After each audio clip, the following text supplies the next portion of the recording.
A mechanic who repairs cars duped the world's richest investors of $1 billion US dollars, which is about 8,500 crores.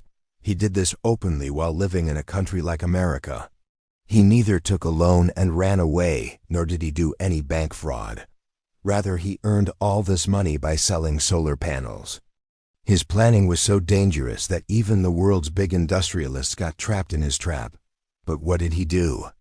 Who was that person who trapped investors like Buffett in his trap? And above all, how did his secret come out? 36-year-old Jeff Carpenter of California started a business in which both of them used to earn a living for their children as mechanics. But after some time his business stopped working, and now it was difficult for them to feed their children. It had become difficult. Jeff was obsessed with wealth. So he kept trying to fulfill his dream, but failure was always his destiny. When his financial condition became very bad, he started selling drugs so that he could feed his children. Slowly, he started getting into debt. It became difficult to pay the house rent and other bills. Selling drugs did not seem like a good option to him. So he started trying to find a job.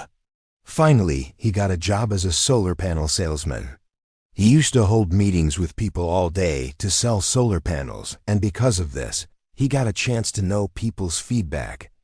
After some time, he found out that people were interested in buying real-life panels, but they were afraid that their solar panels might get stolen. Jeff could make a lot of money by eliminating the fear because now he had got a solid idea. He thought, why not do something that can keep people's solar panels safe? If these panels are fixed on a truck or trailer and after using them for the whole day, those trucks are taken to a safe place at night, then this can be a good option. The plan was very good, but there was one problem: that Jeff Carpenter did not have the technical knowledge to make this plan successful. So he contacted his brother-in-law, who was a mechanic. After some time of hard work, both of them prepared a mobile solar generator.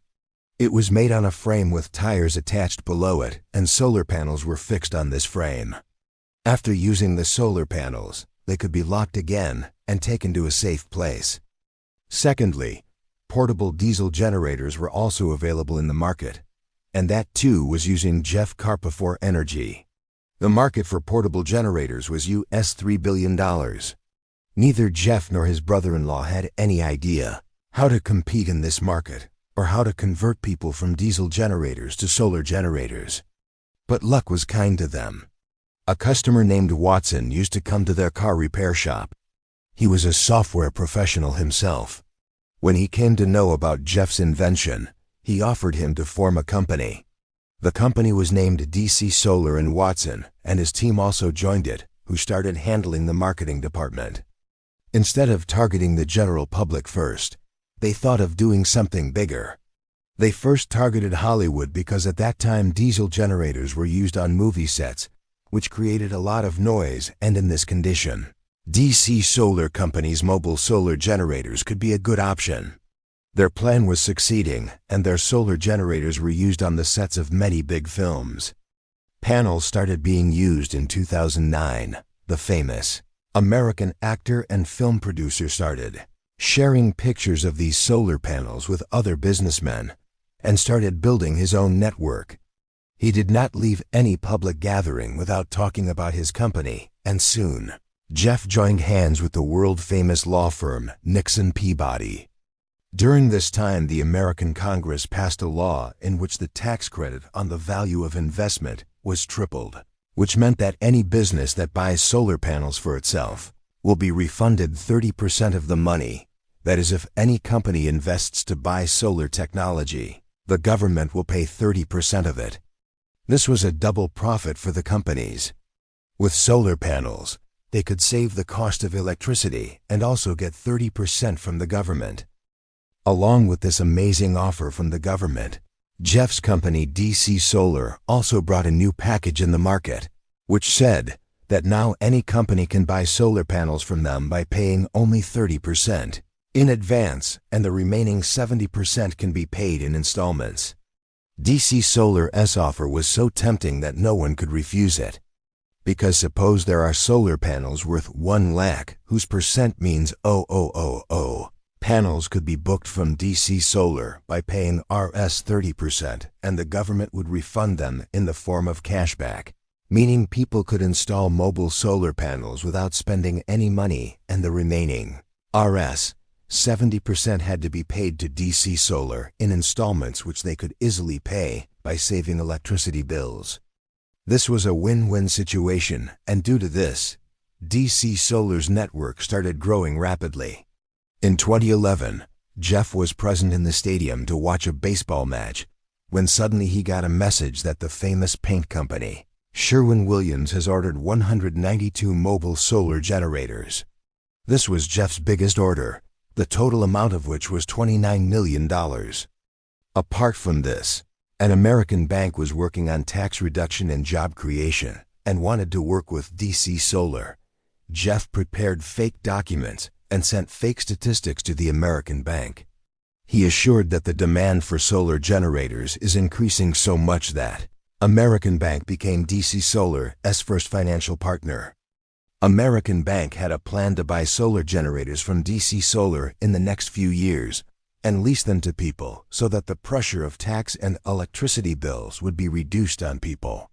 Till then everything was going well, and then something started going wrong.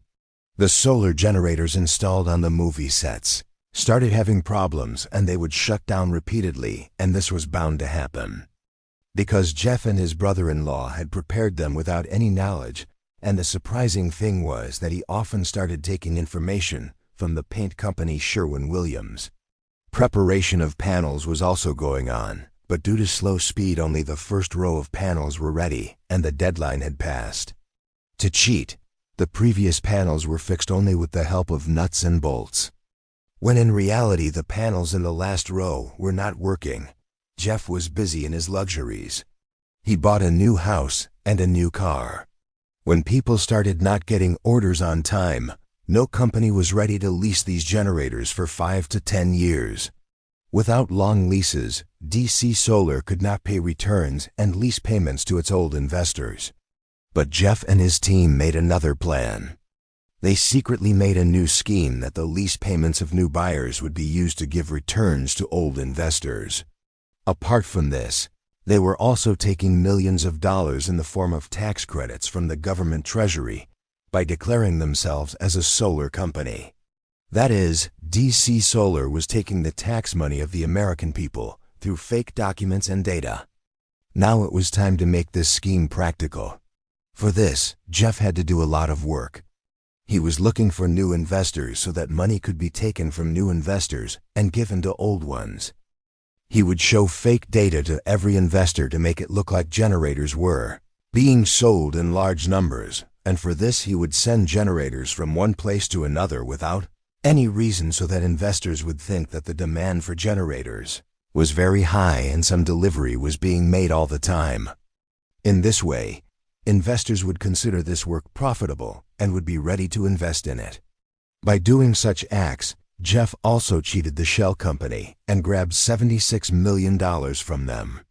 In 2014, when IRS Internal Revenue Service tried to investigate the company, DC Solar's legal representative convinced the IRS in every way and saved DC Solar. The entire company had become a scammer to convince investors. In reality, generators were not being sold and cash was being taken from the public. There was no profit coming into the company, but money was being taken from investors continuously. Jeff was looking for more big investors. It was his luck that Valley National Bank wanted to buy solar equipment worth $7.6 million. And they had asked for a list of such companies which provide solar generators on lease or rent. DC Solar Company's name was also in that list, about which it was written that they rent out their generators on 80% of the time, whereas in reality, this number was only 5. Valley National Bank also became a victim of this fraud. Similarly, Jeff also trapped the Corporator Insurance Company in his trap. This company is a branch of Berkshire Hathaway, whose owner Warren Buffett is counted among the richest people of the world. But here the question arises that how did such a big company get cheated? For this also Jeff used a very clever trick. He took advantage of America's biggest bank. An employee of telecommunication company T-Mobile was bribed to sign a fake document which said that T-Mobile was leasing 1,000 generators from DC Solar for the next 10 years. And when you have companies like T-Mobile in your portfolio, it becomes easy for other companies to trust you. Geico also signed a 3-year agreement in which 8,000 generators were to be purchased, and its cost was $1.2 billion. Geico also benefited from this deal initially because it was saving tax of 30%, i.e. $377 million. But in reality, its money was being used to give returns and lease payments to old investors. At this time, Jeff's extravagance was at its peak. He had also bought countless villas, more than 100 cars, and a private jet. Now DC Solar's name had reached NESC as well. DC Solar sponsorships of 1,000 crore rupees also started appearing on the cars. That is, nobody was able to stop Jeff, but now nature started tightening Jeff's rope. One of DC Solar's own employees exposed the company, due to which the Security Exchange Commission and Federal Bureau of Investigation started investigating the matter, and Jeff was arrested after the fraud was proved. In the investigation, it was found that Jeff was running a Ponzi scheme under the guise of selling Carpa-4 generators. That is, he was taking money from new investors and giving it to old ones, and this type of Ponzi schemes run only for the first few years. But as soon as the number of new investors starts decreasing, then the real problem begins. In this condition, the company runs away overnight, or the owners of the company are caught. Jeff ran a Ponzi scheme of Carpa-4. He had made a total of 177,000 solar generators, but only on paper, and did not give any money to the investors. Fake GPS trackers were shown to show that so many of our solar generators are running in the market, while investigation revealed that those GPS trackers were actually not on the generators, but were buried in the ground at different locations. The 9th of November 2021, Jeff Carpa-4 was sent to jail. Along with him, his wife and 5 other people were also sentenced for being involved in this scheme. Thank you very much for your loving comments. See you in the next great video.